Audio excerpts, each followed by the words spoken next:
नमस्कार मंडळी, प्रभास किचनमध्ये पुन्हा एकदा तुम्हा सर्वांचं खूप खूप स्वागत आहे। आज आपण बेसन आणि रवा मिक्स ढोकळा बनवणार आहोत। तर अगदी साधी सोपी रेसिपी आहे। जाळीदार मऊ लुसलुशीत असा हा रवा बेसन ढोकळा बनवून तयार होतो। अगदी झटपट तयार होतो। चला तर मग करूयात सुरुवात।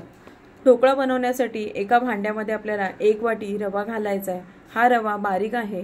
उपमा बनवताना जो रवा आपण वापरतो तोच रवा मी इथे घेतलेला आहे। आता 1 वाटी यामध्ये चाळून घेतलेलं बेसन पीठ आपल्याला घालायचं आहे। घरचंच तयार केलेलं हे बेसन पीठ आहे, तर तुम्ही रेडीमेड बेसन पीठ सुद्धा घेऊ शकता। तर हे जिन्नस आपल्याला समप्रमाणात घ्यायचे। यामध्ये 1 चमचा साखर घालायची, चवीनुसार मीठ, अगदी 1-2 चिमूटभर आपल्याला यामध्ये लिंबू सत्व घालायचं आहे। अगदी थोडीच हळद घालायची। तुम्ही जर ढोकळ्यामध्ये सोडा वापरत असाल तर हळद व्यवस्थित मिक्स न झाल्यास ढोकळा आपला लालसर पडतो। आता सारख्याच वाटीने अर्धी वाटी दही घालायचं आणि व्यवस्थित असं आपल्याला मिक्स करून घ्यायचं आहे। आता यामध्ये आपल्याला गरजेनुसार पाणी घालायचं आहे आणि या मिश्रणाच्या गुटाळ्या होऊ न देता मिश्रण छान असं एकजीव करून घ्यायचं आहे।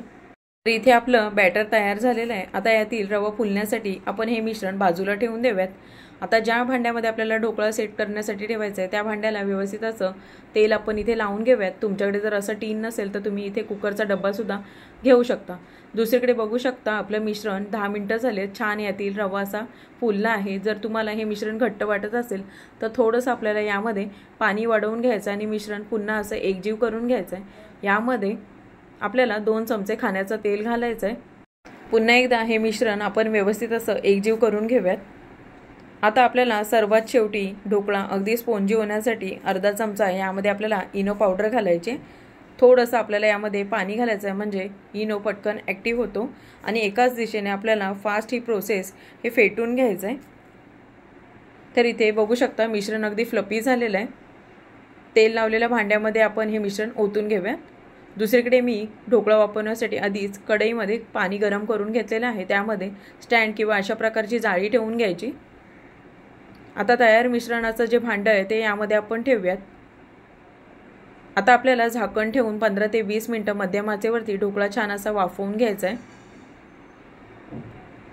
तर इथे 15 ते 20 मिनिटांनी मी इथे झाकण काढून तुम्हाला दाखवते। ढोकळा इथे तयार झालेला आहे। आता ढोकळा तयार हे ओळखण्यासाठी सुरी किंवा टूथपिकने असं चेक करून बघायचं, काहीच चिकटलेलं नाही आहे। ढोकळा थंड होण्यास ठेवूयात। हव्या त्या आकारामध्ये कट करून घ्यायचा। ढोकळ्यावर फोडणी घालण्यासाठी पॅनमध्ये मी इथे 2 चमचे तेल गरम करून घेतलं। त्यामध्ये हिंग घालायचं, मोहरी घालायची आहे इथे आपल्याला। इथे मी कढीपत्त्याची पाने चिरून घातलेली आहेत। आता इथे तिखटानुसार हिरव्या मिरच्या आपल्याला उभ्या कट करून घालायच्या आहेत। हवी असेल तर साखर घालायची आणि यामध्ये आपल्याला पाणी घालायचं। तर इथे अगदी मी पाव वाटी किंवा पाव पिलेमध्ये पाणी घातलं आणि पटकन झाकण ठेवायचं, म्हणजे फोडणी अंगावर उडत नाही। गॅस बंद केलेला आहे। तर इथे खमंग फोडणी आपण ढोकळ्यावर अशा प्रकारे पसरवून घेऊयात।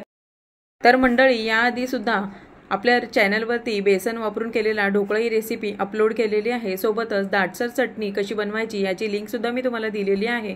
तर आजची ढोकळा रेसिपी आवडली असेल तर लाईक, शेअर, सबस्क्राईब करा। धन्यवाद।